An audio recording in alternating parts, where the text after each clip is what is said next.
After my grandpa passed away, my greedy parents sued me over his inheritance. The moment I stepped into the courtroom and saw them, I knew the judge was about to leave everyone shocked. I walked into the courtroom and saw them sitting at the plaintiff's table. My parents, Charles and Victoria Ashford. Designer suits. His was Tom Ford. Hers was Chanel. Perfect hair styled by someone who charged $400 per appointment. Expressions of practiced concern, the kind you see on politicians explaining why they need more of your money. They looked like success, like class, like people you'd trust to manage your retirement fund or chair a charity gala. To me, they looked like the two people who'd driven away from Grandpa's estate 22 years ago and never looked back. I was 5 years old when they dropped me off. I remember standing at the iron gates with my Teenage Mutant Ninja Turtles backpack, watching their Mercedes disappear down the long driveway. Mom didn't wave. Dad was already on his phone. Business opportunity in Singapore, they'd told Grandpa, just for 6 months. 6 months became 6 years, became forever. 22 years. Not a single birthday card. Not one phone call. 2 text messages total. One when I turned 18. Congrats. One when I graduated college. Proud of you. Both felt like afterthoughts, like reminders they'd set on their phones and forgotten about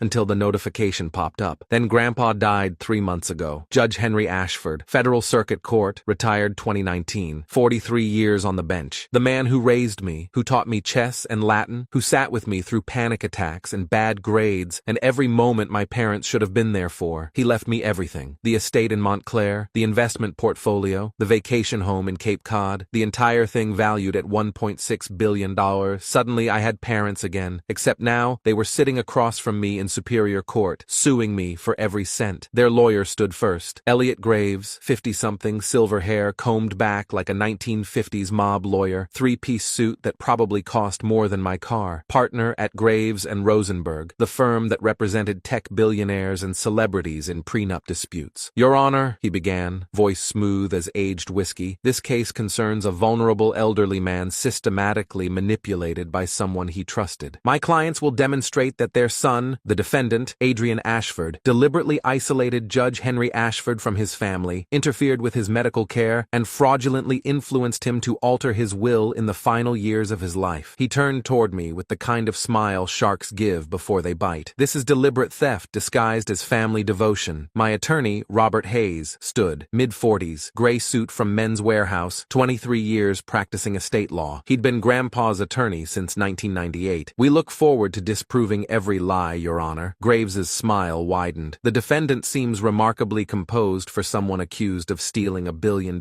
fortune. I met his eyes, kept my voice steady. Composure isn't guilt, Mr. Graves. It's faith in the truth. A murmur rippled through the courtroom. Someone in the gallery laughed softly. Even Judge Nolan's mouth twitched. Graves's smile went cold. Let me tell you how I ended up here. Grandpa's funeral was October 15th. Heart failure, peaceful, in his sleep. He was 89. I'd been living with him since I was 5. 22 years of breakfast together, of him teaching me how to tie a tie, of late-night conversations about justice and mercy and why the law matters. The funeral was small, 50 people, mostly his former colleagues from the bench. Judge Patricia Monroe gave the eulogy. I sat in the front row and cried into my hands. My parents showed up 20 minutes late. They walked in wearing black designer clothes, Victoria in overseer sunglasses despite being indoors. A camera crew waited outside. I found out later they'd sold the story of their emotional reunion to a lifestyle network for $50,000. They didn't sit with me, didn't even look at me, just took seats in the back and left before the reception. 3 days later, I got a call from Robert Hayes. Adrian, we need to meet. Your grandfather's will is being read tomorrow at 2 p.m. Can't you just email it? No, this needs to be done in person. I showed up at Robert's office in downtown Montclair. Glass tower, 14th floor, conference room with a view of the city. Robert sat at the head of the table with a leather binder in front of him. Your grandfather was very specific about his wishes, Robert said. The entire estate, the house, the investment accounts, the properties, goes to you. My hands went numb. All of it? All of it. Approximately $1.6 billion in total assets. I couldn't breathe. What about my parents? They're not mentioned in the will. At all? Your grandfather left them out intentionally. There's a clause. Robert opened the binder, read aloud. I leave nothing to my son Charles and his wife Victoria. They chose their path 22 years ago when they abandoned their son at my doorstep. Adrian has been my family. They have not. I stared at the words. Adrian, there's something else. Your grandfather anticipated your parents might contest the will. He left documentation, letters, recordings, medical evaluations proving his his mental competency. He wanted to make this bulletproof. Do you think they'll challenge it? Robert's expression darkened. Your parents hired Elliot Graves 2 hours ago. The next 3 months were a nightmare. First came the letters. Certified mail, overnight delivery, hand-delivered by process servers. Adrian, we need to talk about your grandfather's estate. Call us. Mom. I didn't respond. Adrian, this isn't just about money. It's about family. Dad's been sick. We need your help. Victoria. Dad wasn't sick. I checked with his doctor, Dr. Richard Chen, internal medicine, 28 years practicing. He told me Charles had a routine physical 2 weeks ago and was in excellent health for a 62-year-old. Then they showed up at the house. I was in the kitchen making coffee when the doorbell rang. October 28th, 9:47 a.m. I opened the door and there they were. Victoria rushed forward like she was going to hug me. I stepped back. Adrian, honey, we've been so worried. Don't. Her face froze. Don't what? Don't pretend we're close. Don't act like you've been worried. You haven't called me in 22 years. Charles stepped forward. Son, we know things have been difficult. Son? I laughed. You don't get to call me that. You gave up that right when you drove away and never came back. We were building a life! Victoria's voice rose. We were young. We made mistakes. You made a choice, and now you want the money you didn't earn from the man you abandoned. That's not fair. Get off my property. Charles's expression hardened. Adrian, we're trying to be civil, but if you force our hand, we'll have to take legal action. Then take it. See you in court. I closed the door in their faces. The lawsuit was filed November 3rd. Charles Ashford and Victoria Ashford versus Adrian Ashford. Case number 2024, CV 8847. The allegations were vicious. Undue influence over a vulnerable elderly man, isolation and manipulation, interference with medical care, fraudulent alteration of the will, elder abuse. Robert Hayes read the complaint in his office. This is aggressive. They're not just contesting the will, they're accusing you of criminal conduct. Can they win? Not with the evidence we have. But Graves is smart. He'll drag this out, try to settle, threaten media exposure. Your parents are betting you'll cave to avoid the publicity. I won't. Good. Because we're going to trial. The discovery phase was brutal. Graves demanded everything. Medical records, mine and Grandpa's. Financial statements going back 15 years. Every text message, email, and phone call between me and my grandfather. They deposed everyone. Maria Santos, the housekeeper who'd worked for Grandpa for 30 years. Dr. Elliot Marsh, his primary care physician, 41 years in geriatric medicine. Judge Patricia Monroe, Grandpa's closest friend and colleague. Maria's deposition was the first. Graves sat across from her in Robert's conference room, legal pad in front of him, expression bored. Ms. Santos, how often did the defendant prevent Charles and Victoria Ashford from visiting Judge Ashford? Maria frowned. Adrian never prevented anyone from visiting. But Charles and Victoria have testified they tried to visit multiple times and were turned away. That's not true. You're certain? I answered the door every day for 30 years. Charles and Victoria came to the house exactly 4 times. Once for Christmas, 2006. Once for Judge Ashford's 75th birthday in 2009. Once for Easter 2014. And once for the funeral. Graves made a note. And during those visits, how did Judge Ashford behave? Cold. He barely spoke to them. Spoke. After the birthday visit, he told me,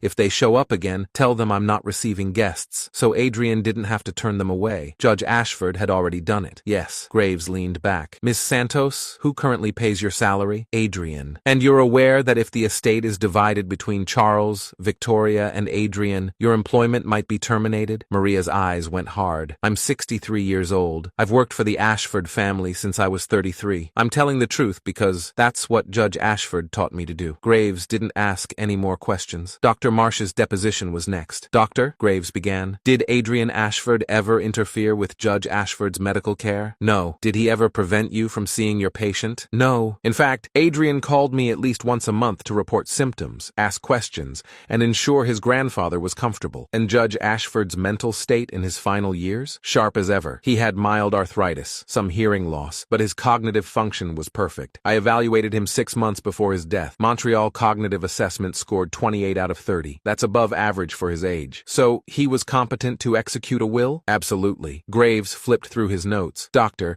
I have medical records here showing Judge Ashford was prescribed Ativan for anxiety. Doesn't that suggest cognitive impairment? No. Ativan is for anxiety, not dementia. Judge Ashford dealt with insomnia. I prescribed a low dose to help him sleep. It didn't affect his mental capacity. But surely, Mr. Graves, Dr. Marsh interrupted, I've been practicing medicine for 41 years. I've evaluated thousands of elderly patients. Judge Henry Ashford was one of the sharpest minds I've ever encountered. If you're suggesting he was manipulated into changing his will, you're wrong. They deposed me me on November 21st. 6 hours in Robert's conference room. Graves firing questions. A stenographer recording every word. Robert sitting beside me, calm and steady. Adrian, when did you move in with your grandfather? August 2002. I was 5. And your parents? Why did they leave you there? They said it was temporary. A business opportunity in Singapore. 6 months turned into forever. Did you ever try to contact them? When I was younger, yes. I called their cell phones. They never answered. I sent letters to their addresses. They were returned. And your grandfather? Did he encourage you to reconnect? He tried. He called them on my birthdays. They never came. Eventually, he stopped trying. Graves leaned forward. Adrian, isn't it true that you were angry at your parents? That you wanted revenge for their abandonment? No, you never resented them? Resentment isn't the same as revenge. I resented them. I didn't plot against them. But you benefited from their absence. You became the sole heir to a $1.6 billion estate. I didn't ask for that, didn't you? You isolated your grandfather. You made sure your parents couldn't visit. That's a lie, I said, voice rising. My parents didn't try to visit. They didn't call. They didn't care. And when Grandpa died, they showed up with cameras. Graves smiled. Cameras? They sold the funeral story to Lifestyle Network for $50,000. They turned his death into content. Can you prove that? Robert slid a document across the table. Contract between Charles and Victoria Ashford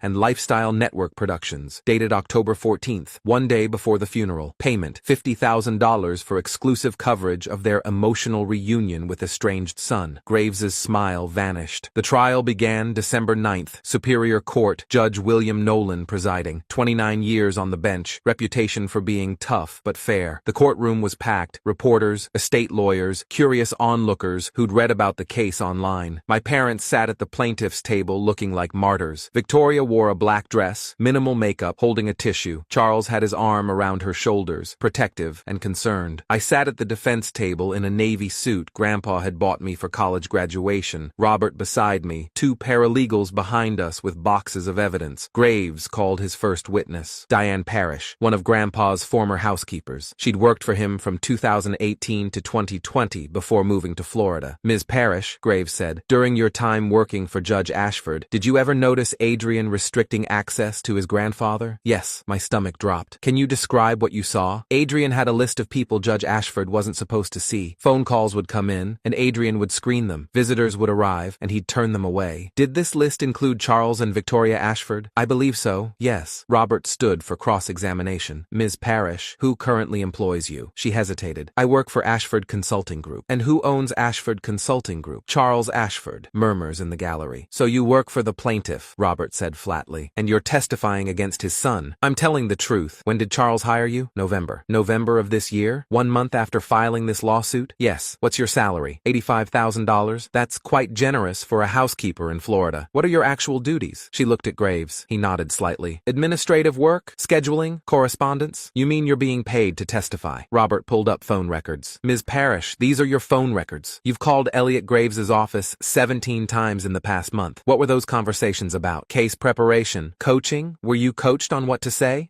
No. Judge Ashford kept detailed records. He logged every visitor, every phone call, every interaction. If Adrian was restricting access, where's the evidence? Silence. Ms. Parrish, you worked for Judge Ashford for 2 years. In that time, how many times did Charles and Victoria Ashford visit? I don't remember. 0. The answer is 0, because they didn't visit. Not once in the 2 years you worked there. Her face flushed red. They called 3 more witnesses, all former staff members, all now working for companies tied to Charles. Robert destroyed them one by one. Then Victoria took the stand. She wore a cream-colored dress, pearls, hair pulled back. The tissue was already in her hand before Graves started questioning. Mrs. Ashford, can you describe your relationship with your father-in-law? Her voice trembled. Henry was a brilliant man, intimidating. I wanted so badly for him to accept me, but I always felt like I wasn't good enough. And your son, Adrian? We loved him. We still love him. But we were young when he was born. Charles's career was just starting. I was trying to finish my MBA. When the Singapore opportunity came up, we thought, her voice broke, we thought it was temporary. We thought Henry would watch Adrian for 6 months, and then we'd come back. But you didn't come back. The company went under. We lost everything. Charles had a breakdown. It took us years to rebuild. By the time we were stable again, Adrian was a teenager. He didn't want to see us. She dabbed her eyes. I sent birthday cards every year, Christmas presents. He returned them all. Graves handed her a tissue. And Judge Ashford? Did he encourage you to reconnect with your son? No, he told us we'd made our choice, that Adrian didn't need us anymore. Did you try to visit? Constantly. We called. We sent letters. Adrian blocked us. And when Judge Ashford died, were you notified? Not until after the funeral. We saw it on the news. We drove straight to Montclair and she broke down completely. Our son wouldn't even let us say goodbye. The gallery shifted. Sympathetic murmurs. I sat still, ice cold. Robert stood for cross-examination. Mrs. Ashford, you testified that you sent birthday cards and presents every year. Do you have proof? I don't keep receipts. No bank statements showing purchases. No postal records. It was years ago. How convenient. Robert pulled up a document. These are Adrian's bank records. Every birthday from age 6 to age 18, Judge Ashford deposited $100 into Adrian's account with a note from Grandpa. No deposits from you or Charles. Ever. Victoria's mouth opened, closed. You said you tried to visit. How many times? I don't know. Several. Judge Ashford kept visitor logs. In 22 years, you visited the house 4 times. Christmas, 2006. Judge Ashford's 75th birthday in 2009. Easter, 2014. The funeral. That's because Adrian wouldn't let us in. Then why didn't you call the police? Why didn't you file a wellness check? Why didn't you sue for visitation rights when Adrian was a minor? Silence. Mrs. Ashford, you didn't fight for your son because you didn't want him. You wanted the freedom to build your career. And now you want the money you didn't earn from the man who raised the child you abandoned. That's not— Is this your contract? Robert slid a document onto the screen. The one you signed with Lifestyle Network Productions for $50,000 to film your emotional reunion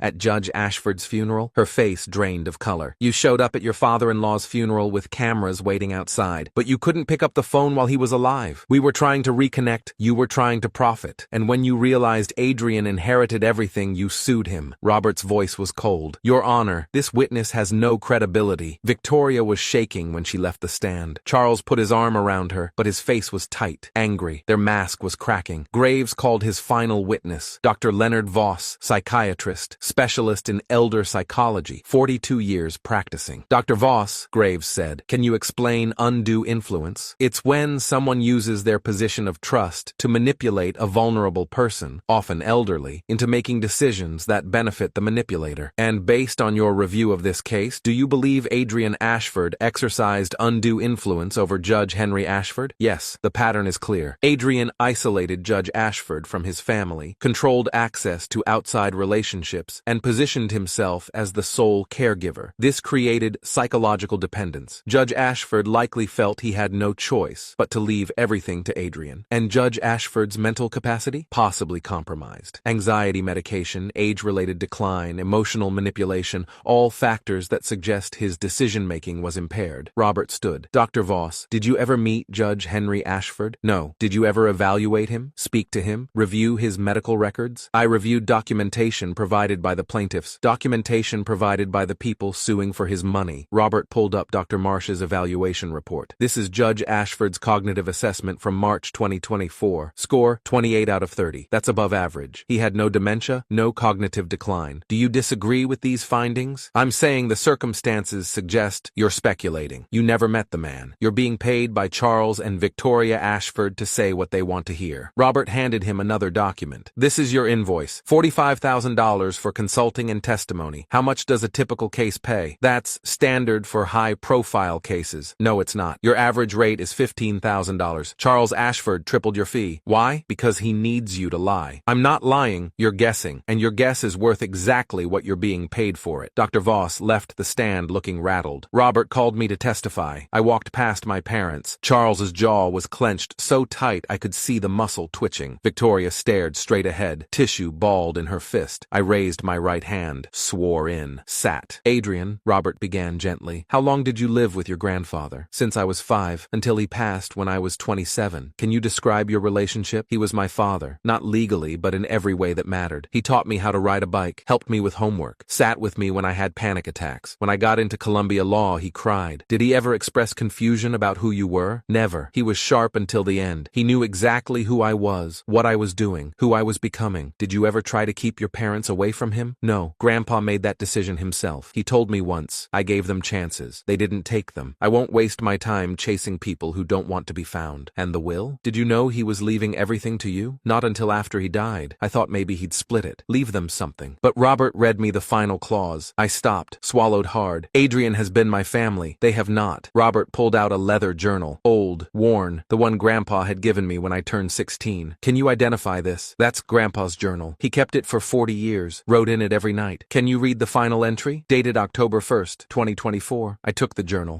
Opened to the last page. Grandpa's handwriting, shaky but clear. My son and his wife live for appearances. I read aloud. My voice cracked. They collect money and status like other people collect stamps. But my grandson lives for truth. He's not perfect. He's anxious, sometimes too serious, carries too much weight. But he's genuine. He's kind. He cares about people, not things. I paused, wiped my eyes. The estate must belong to him, not as a reward, but as protection. He carries my conscience where I no longer can. Charles and Victoria would spend it on houses and cars and hollow achievements. Adrian will use it to do good. I know this because I raised him, and he's the best thing I ever did. The courtroom was silent. Victoria shot to her feet. He was sick. He didn't know what he was writing. Adrian manipulated him. He poisoned. Judge Nolan's gavel cracked down. Mrs. Ashford, sit down or you will be removed. She froze, slowly sat. Her perfect mask was gone, replaced by rage. Judge Nolan removed his glasses, rubbed his eyes, looked at me for a long moment. Then his expression changed. Wait, he said slowly. You're Henry's grandson? Yes, Your Honor. He leaned back. I clerked for your grandfather when I was fresh out of law school, 1995 to 1997. He was the best jurist I ever worked for. The courtroom stirred. Judge Nolan's voice softened. Henry told me once, if my grandson ever appears in your courtroom, listen closely. He'll be telling the truth. Graves went pale. Charles and Victoria looked like they'd been punched. Judge Nolan put his glasses back on. I've reviewed all the evidence, the medical evaluations, the visitor logs, the depositions, the financial records. He looked directly at my parents. This lawsuit is not about justice. It's about greed. Your Honor, Graves started. Mr. Graves, your clients abandoned their son 22 years ago. They made 4 visits in 2 decades. They didn't support him financially or emotionally. They sold his grandfather's funeral to a television network for $50,000. And now they're claiming they're entitled to an inheritance they did nothing to earn. Judge Nolan's voice hardened. This court dismisses the plaintiff's claims in full. The will of Judge Henry Ashford stands as written. The estate belongs to Adrian Ashford. Mr. and Mrs. Ashford, you are ordered to pay the defendant's legal fees, $320,000. This case is closed. The gavel came down. The courtroom erupted. Reporters rushed for the doors. Robert squeezed my shoulder. Victoria lunged toward me as I stood. You think this money will keep you warm? You'll end up alone just like him. I met her eyes. I'd rather be alone than hollow. Charles grabbed her arm. Victoria, let's go. He stole our inheritance, she screamed. He poisoned an old man against his own son. Mrs. Ashford, Judge Nolan said coldly. One more word, and I'll hold you in contempt. She went silent, but the look she gave me was pure venom. They left, Graves following behind, briefcase clutched tight, his reputation in tatters. Outside, reporters swarmed the courthouse steps, cameras flashing, questions shouting. Adrian, how do you feel? Will you reconcile with your parents? What will you do with the money? I paused halfway down the steps. Robert beside me. Justice doesn't belong to blood, I said. It belongs to truth. The cameras clicked. The questions kept coming, but I was done. Robert drove me back to the estate. We didn't talk, just sat in comfortable silence while the city passed by outside. When we pulled up to the iron gates, the same gates where my parents had left me 22 years ago, I felt something shift. Thank you, I told Robert. Your grandfather would be proud. I hope so. 3 months later, I'm sitting in Grandpa's study, his leather chair, his mahogany desk, the journal open in front of me. I've started writing in it, continuing where he left off. January 15th, 2025. The trial is over. I won. Or maybe the truth won. I'm still figuring out the difference. My parents tried to take everything Grandpa built, everything he left me. They thought I was weak, thought I'd cave. But Grandpa taught me that strength isn't about fighting. It's about standing still when everything around you is chaos. It's about knowing who you are and refusing to apologize for it. I don't hate my parents. I don't think about them much at all anymore. They made their choice 22 years ago, and I've made mine. I'm using the money the way Grandpa wanted. Set up a scholarship fund for kids in foster care, donated $10 million to Columbia Law, started a foundation for elder care reform. Grandpa used to say, money is just potential. It's what you do with it that matters. So I'm doing something. I miss him every day, but I hear his voice sometimes, in quiet moments, reminding me to be kind, to be honest, to do good. That's the inheritance that matters. I close the journal, look out the window at the estate grounds, the trees Grandpa planted, the garden he tended, the home he built, my home now, and I know exactly what I'm going to do with it.